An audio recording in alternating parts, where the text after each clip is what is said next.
Basket கொடுங்க.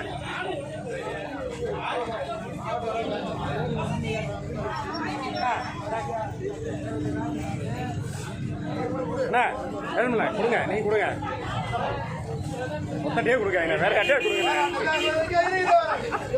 இங்கே கொடுங்கண்ணா, இங்கே பாருங்க ஐயா உட்காந்துருக்காரு. ஓகே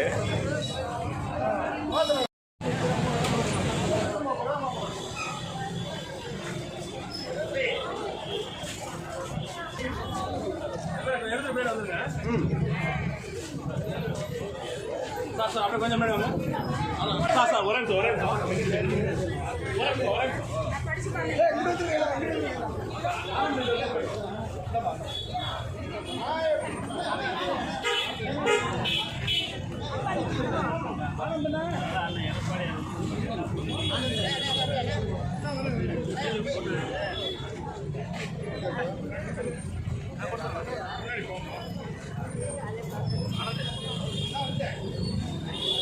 அது இது கொடுத்த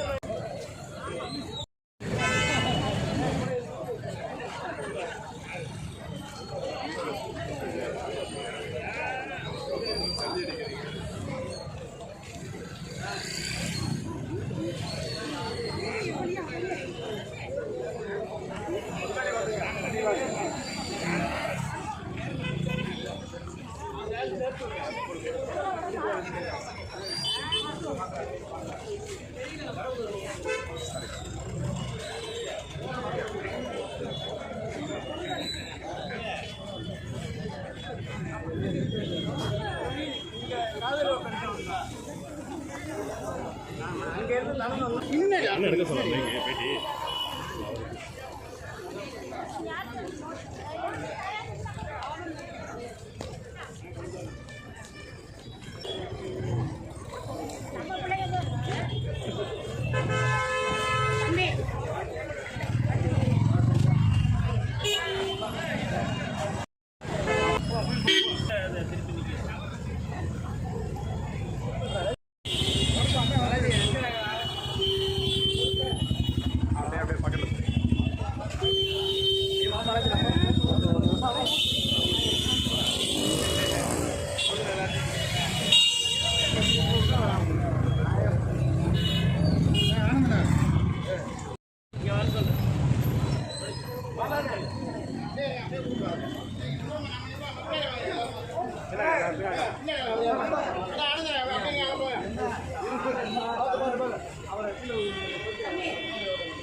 அதையெல்லாம் கண்டித்து அதை மக்களிடத்திலே எடுத்துச் சொல்ல வேண்டும் என்பதற்காக கழக பொதுச் செயலாளர் அண்ணன் எடப்பாடி அவர்களுடைய ஆணைக்கு இணங்க வீடு வீடாக சென்று இந்த துண்டு பிரசுரங்களை அவர்களிடத்திலே வழங்கி இந்த அரசை கண்டிக்கக்கூடிய நிகழ்வுகள் இன்றைக்கு தமிழ்நாடு திருச்சி மாவட்டம் முழுவதும் இன்றைக்கு நடைபெற்று கொண்டிருக்கிறது. அது மட்டுமல்ல, விடியா திமுக அரசு பொறுப்பேற்று இந்த 3 வருட காலத்திலே நேற்றைய தினம் 3வது முறையாக மின் கட்டணத்தை உயர்த்தியிருக்கிறார்கள். இதனால் ஏழை எளிய நடுத்தர மக்கள் மிகவும் பாதிக்கப்படக்கூடிய இதை கண்டித்து பொதுச் செயலாளர் அண்ணன் எடப்பாடி அவர்களுடைய ஆணைக்கு இணங்க வருகின்ற 23ஆம் தேதி திருச்சி புறநகர் வடக்கு மாவட்டத்தின் சார்பாக சமயபுரம் நாள் ரோடு எம்ஜிஆர் சிலை அருகிலே மாபெரும் கண்டன ஆர்ப்பாட்டம் நடைபெற இருக்கிறது. அதற்கு முதல் நாள் 22ஆம் தேதி திங்கட்கிழமை அள்ளித்துறையில் மிகப்பெரிய கண்டன ஆர்ப்பாட்டம். அந்த 22ஆம் தேதி நடைபெறக்கூடிய ஆர்ப்பாட்டம் எதற்காக என்று சொன்னால், திருச்சி மாவட்டத்திலே விரிவாக்கம் என்று சொல்லி திருச்சி மாநகராட்சி விரிவாக்கம் செய்கிறோம் என்று சொல்லி 50க்கும் மேற்பட்ட கிராமங்கள், ஸ்ரீரங்கம் சட்டமன்ற தொகுதி, மண்ணச்சநல்லூர் சட்டமன்ற தொகுதி, லால்குடி, திருவெரும்பூர் ஆகிய 4 சட்டமன்ற தொகுதிகளிலும் 50க்கும் மேற்பட்ட கிராம ஊராட்சிகளை மாநகராட்சியோடு இணைக்கக்கூடிய ஒரு திட்டத்தை அவர்கள் ரகசியமாக செய்து கொண்டிருக்கிறார்கள். எப்பொழுதுமே இது போன்ற திட்டங்களை நிறைவேற்ற வேண்டும் என்று சொன்னால் மக்களிடத்திலே கருத்து கேட்க வேண்டும், அவர்களுடைய விருப்பம் என்ன என்பதை தெரிவிக்க வேண்டும். அதன் பிறகுதான் அரசு ஒரு முடிவு எடுக்க முடியும். ஆனால் இன்றைக்கு அவசர கோலமாக அவர்கள் இன்றைக்கு அந்த விரிவாக்கத்திற்காக பல கிராம ஊராட்சிகளை அவர்கள் எடுத்துக்கொண்டிருக்கிறார்கள்.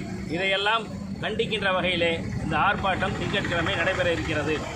இந்த ஆர்ப்பாட்டத்தின் மூலமாக திருச்சி மாநகராட்சியோடு மக்களுடைய விருப்பத்திற்கு மாறாக, மக்களுடைய கருத்துக்கு மாறாக இந்த குறிப்பிட்ட ஊராட்சிகளை இணைக்கக்கூடிய இந்த திட்டத்தை மாண்புமிகு நகர்ப்புற உள்ளாட்சித்துறை அமைச்சர் நேரு அவர்கள் கைவிட வேண்டும் என்று நாங்கள் அந்த ஆர்ப்பாட்டத்தின் மூலமாக கேட்டுக்கொள்ள இருக்கின்றோம்.